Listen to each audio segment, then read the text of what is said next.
So today we have an interesting camera comparison. It's between the Realme XT, which is currently possibly or is most definitely the best camera phone on the market under 20,000 rupees, right? The 64 megapixel camera, the macro camera, the ultra wide angle camera, the depth sensor, the front facing camera, all are great, and you saw in our camera review as well as to what it can do, and even in our camera comparison with the iPhone 11 how close it could get to a flagship camera experience. Now we have the Redmi Note 8 Pro here.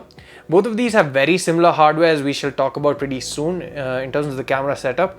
But it's not just about the hardware, but also about the software optimization and the processing, which kind of gives the total experience. And that is what we're going to be taking a look in detail in this video. We're going to be comparing the cameras both in terms of images, daylight, low light, macro, videos, etc., and then seeing which one is the new champion or which one still retains this title of being the best smartphone under rupees 20,000. And before we get started, please do make sure to give us a thumbs up at the end of the video if you happen to enjoy it, and also subscribe to our channel for more videos like this. Now let's get this started.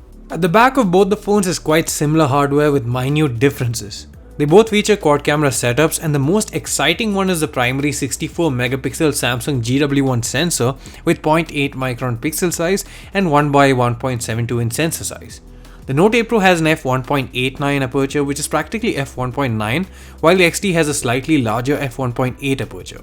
There's also an 8 megapixel ultra wide f2.2 sensor on both with 13mm focal length, as well as a 2 megapixel f2.4 depth sensor. They also have dedicated macro cameras with 2 megapixel resolution and f2.4 aperture, but the minimum focusing distance is 2 cm on the Note 8 Pro, while it's 4 cm on the XT. The Realme XT photos are more saturated and have a warmer tone compared to a Note 8 Pro, which has more natural colors and more accurate white balance. The greens on the XT in fact look more like yellow than proper green, and dynamic range is also better on the Note 8 Pro, which manages to keep the highlights in check while the shadows are roughly the same on both. The Note 8 Pro shots have a higher level of detail and sharpness compared to the XT photos. The XT has a faded look to shots as well. That isn't because of boosting shadows, but rather because of a filter-like effect applied to the entire image, and this affects the contrast, and this is due to the noise reduction. Both phones capture in pixel bin 1.6 micron 16 megapixel resolution by default, but you can also capture in true 64 megapixel resolution as well. This results in file sizes that are roughly 3 times larger than regular 16 megapixel files on both, but it's also worth noting that the file sizes are roughly 30% larger on the Note 8 Pro in 16 and 64 megapixel mode compared to the XT files as a result of higher detailing and sharpness. Even in the 64 megapixel mode, the Note 8 Pro takes the lead in terms of details captured and sharpness. We suggest sticking to 16 megapixel mode on both phones, as you just get much larger file sizes with more noise and little to no extra benefit in terms of sharpness either. In terms of portrait mode, the Redmi Note 8 Pro and XT take very different approaches. While they both offer good subject separation, the blur is very aggressive and quite artificial on the XT, while it's more natural on the 8 Pro. The Note 8 Pro can get more aggressive if needed by adjusting the electronic aperture value, and by default is set to f4, which can seem to have too much depth. We found f2.8 or f2.2 like in these shots to be the right setting for it.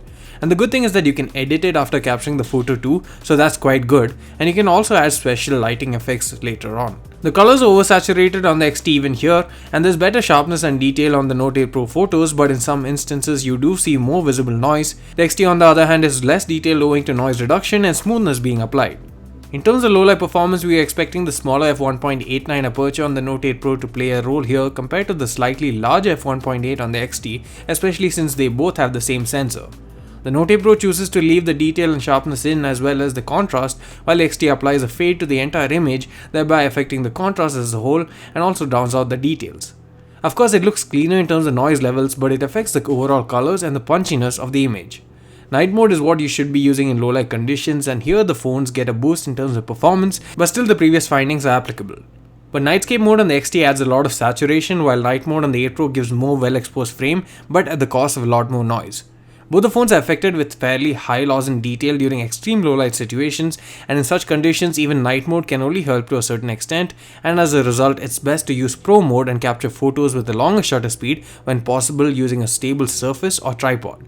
Here the Note 8 Pro shines with amazingly clean output, while XT still has a very faded look and very muted and inaccurate colors as well. Both the phones have ultra-wide angle cameras that allow to capture more dramatic scenes. There's a difference in terms of sharpness, detail and overall quality compared to a primary camera, but it's still great to have. Despite using similar sensors, the output is still very different. In fact, in terms of consistency, the Note 8 Pro wins due to the closeness that it has in terms of the output compared to the regular camera. The XT on the other hand can go very different and wrong with the ultra-wide angle camera when compared to the regular camera.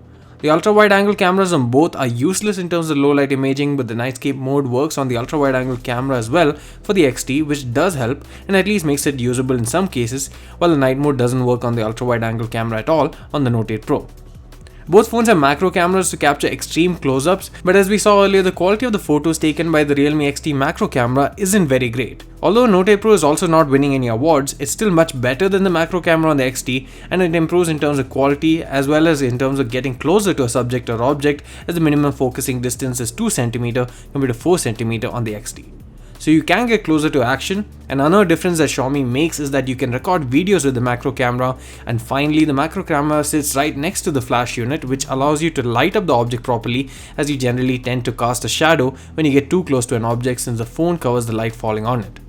The Realme XT gets a 16 megapixel f2 front facing camera, while you get a 20 megapixel f2 unit on the Redmi Note 8 Pro.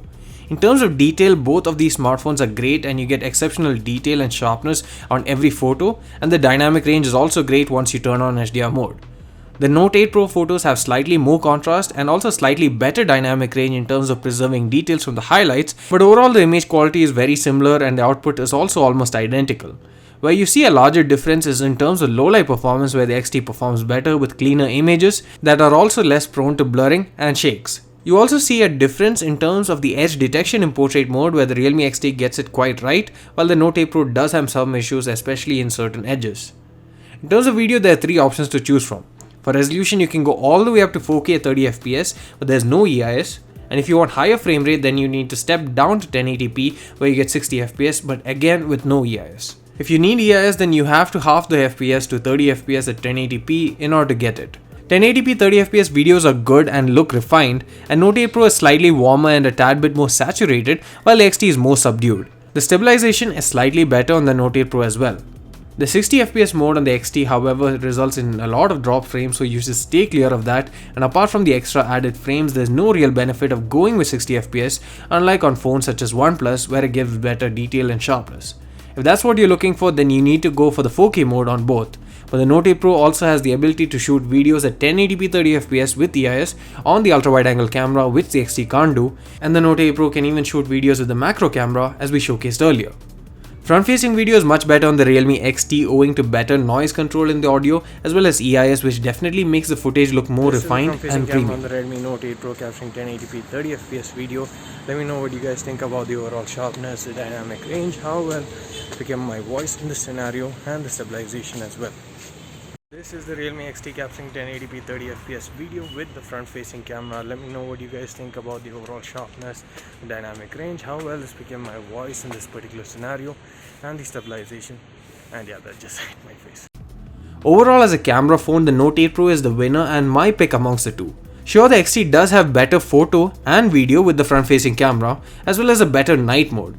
But the Note 8 Pro has better sharpness, better detail, better color accuracy, consistency and ultra-wide angle video, better macro camera and macro video, as well as excellent low-light performance in manual mode, and considering its capabilities, I would say that it would become better in night mode too with updates. That's a lot of points for the Note 8 Pro in the stable, and unless a big chunk of your camera use is just front-facing camera videos and photos, I would find it hard to suggest the XT over the Note 8 Pro. Thanks for watching this video. See you again in the next one. So finally we have a new champion under rupees 20,000. I personally feel that the Note 8 Pro is more of my kind of device. Of course, like I said earlier, if you're someone who clicks a lot of selfies or takes a lot of front-facing video, then the Realme XT would become the ideal choice. But for almost every other single instance, the Note 8 Pro is the smartphone to go for. And that's why I would say that this is the current champion under rupees 20k and the one to beat for any new coming smartphone in this particular price segment in terms of cameras. That's it for this video, guys. Thanks for watching. See you again in the next one.